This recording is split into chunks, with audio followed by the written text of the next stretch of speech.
It was supposed to be a thoughtful conversation between two powerful voices in American politics. Instead, it became one of the most unexpected confrontations ever seen on primetime news.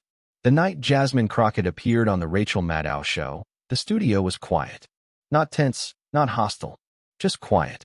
A silence that comes when something important is about to happen, even if no one knows it yet. Jasmine had been invited to speak about a recent vote that had split the House. A vote she'd taken not for convenience, not for optics, but for conscience. She knew she would be asked tough questions. She had prepared for that. What she had not prepared for was the way the tone of the interview would shift, from respectful challenge to personal attack. As the segment began, Rachel greeted her guest with familiar warmth. "Congresswoman Jasmine Crockett joins us tonight. Thank you for being here." Jasmine returned the smile. "Thanks for having me, Rachel. I appreciate the platform." The first few minutes were exactly as expected. Rachel asked about the legislative details. Jasmine answered thoroughly.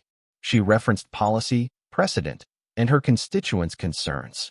The exchange was civil, intelligent, and grounded. But then Rachel changed lanes, not with anger, but with edge. "Congresswoman," she said, eyes narrowing slightly. "Many of your critics, even some allies, have pointed to your visible religious symbols and questioned whether they belong in a space meant to represent all Americans. How do you respond to that?" Jasmine didn't flinch. "I carry my faith with me. I don't weaponize it. I don't legislate from it. I don't ask anyone else to follow it. I just don't hide it." Rachel nodded slowly. "But isn't that the problem? That you're making it visible at all? In a time when people feel more excluded than ever, even symbols can become signals. Do you really believe wearing a cross doesn't come with political weight?" Jasmine looked directly at her. "My cross isn't a signal. It's not a billboard. It's not a campaign. It's my grandmother's. She gave it to me when I passed the bar. I wear it because it reminds me that I didn't get here by accident. I got here by grace." The studio stayed silent. Rachel leaned in. "But does wearing it on national television, on a political news program, suggest that your decisions are guided by religion?" "My decisions are guided by principle," Jasmine answered. "Faith happens to be one of them. So is justice. So is fairness. So is restraint. If I wore a rainbow pin, or a peace sign, or a flag, no one would question it. But a cross? That becomes controversial." Rachel smiled, but it didn't reach her eyes. "You do see how that reads to some viewers though, right? Particularly the ones who feel that religion has been used against them politically?" Jasmine nodded. "I understand their pain, but I'm not their enemy. And I won't apologize for surviving this system with my identity intact." The air grew dense. Not angry, not loud, just dense. Rachel shifted in her chair. "I have to say, Congresswoman, you've come here talking about inclusion, but some of what you've said feels more like defiance." Jasmine didn't look away. "It's not defiance to exist." For a few seconds, neither woman spoke. The audience didn't cough. The crew didn't move. It was the kind of silence that tells you something true just landed, and it hit harder than either of them planned. Rachel glanced off camera. The producers were now speaking into headsets, rapidly gesturing. One reached for a control board. Something in the segment had clearly triggered concern behind the scenes. And then Rachel's tone shifted again. "Well, I think that's a convenient answer," she said. "But this isn't church. This is national news. People come here for facts, not faith." Jasmine leaned forward, her voice still soft. "Facts and faith aren't enemies. And neither should we be." The lights didn't flicker. The cameras didn't cut. But something else broke in that moment. Whatever mutual understanding had brought Jasmine onto the show, whatever shared respect had once existed between guest and host, it was gone. Whatever mutual understanding had brought Jasmine onto the show, whatever shared respect had once existed between guest and host, it was gone.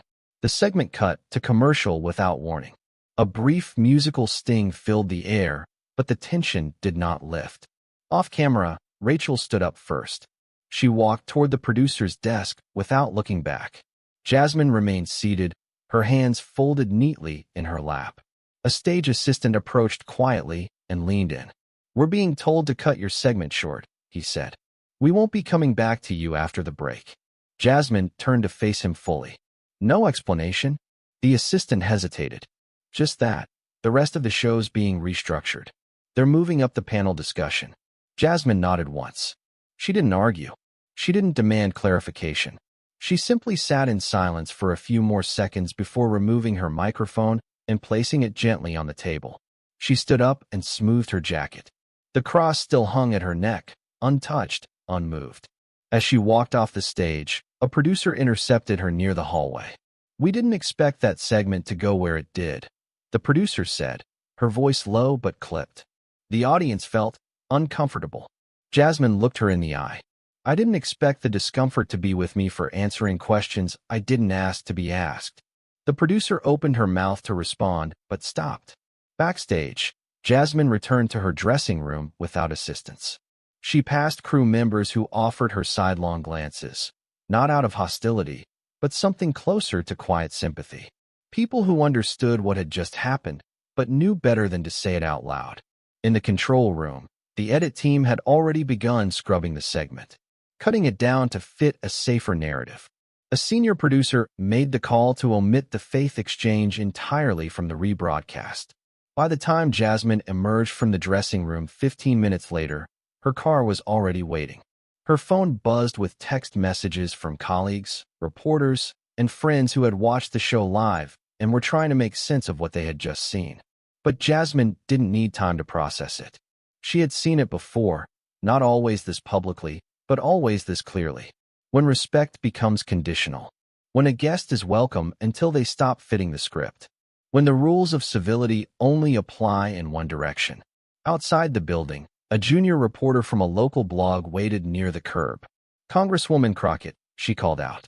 "Do you have a comment on what just happened?" Jasmine paused. She didn't speak for effect. She spoke because someone had finally asked with honesty. "I was invited to speak about policy," she said. "Instead, I was asked to justify my humanity." The reporter lowered her phone slightly. "And the cross?" she asked. Jasmine looked at her gently. "I didn't wear it to make a point.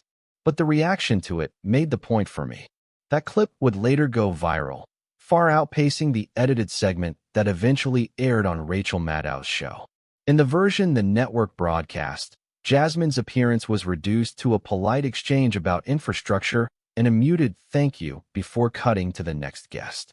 But for those who had seen it live, the memory was different. The moment when a sitting congresswoman was asked to defend a personal symbol of faith. The moment she refused to be shamed for carrying the past that had shaped her. And the moment she was dismissed not with outrage, but with quiet precision. Back at the studio, Rachel returned to air as if nothing had happened. The panel discussed election maps. A musical guest played a closing set. Laughter returned to the room, but it felt thinner somehow.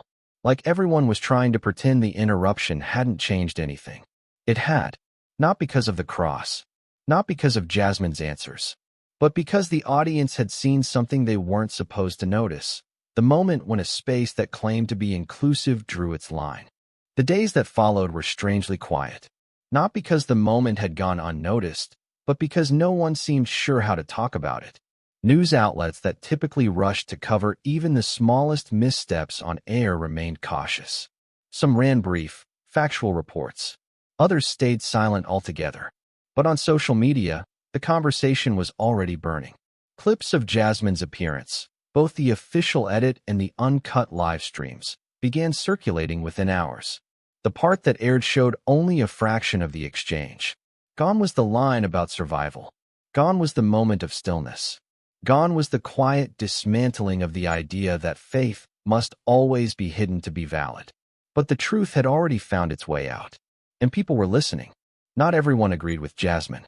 Some said she should have known what kind of show she was walking into. Others accused her of bringing religion into politics. But even those who disagreed found themselves hesitating when they watched the full footage. Because Jasmine had not shouted. She had not accused. She had not derailed the conversation. She had simply responded, with clarity, calm, and complete presence.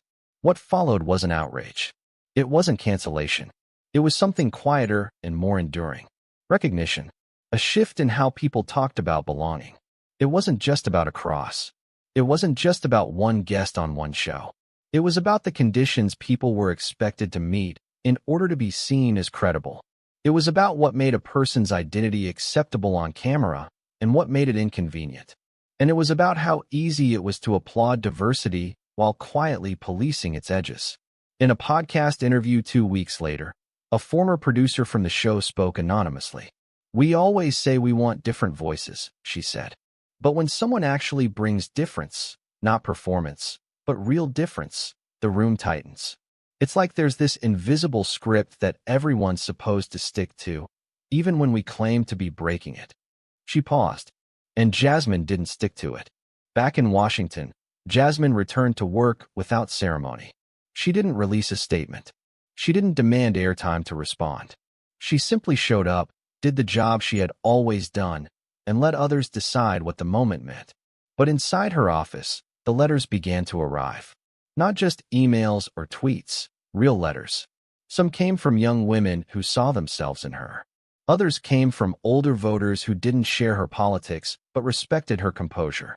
A few came from parents who wrote simply to say thank you, because their children had watched and asked questions they'd never asked before. Jasmine read every single one.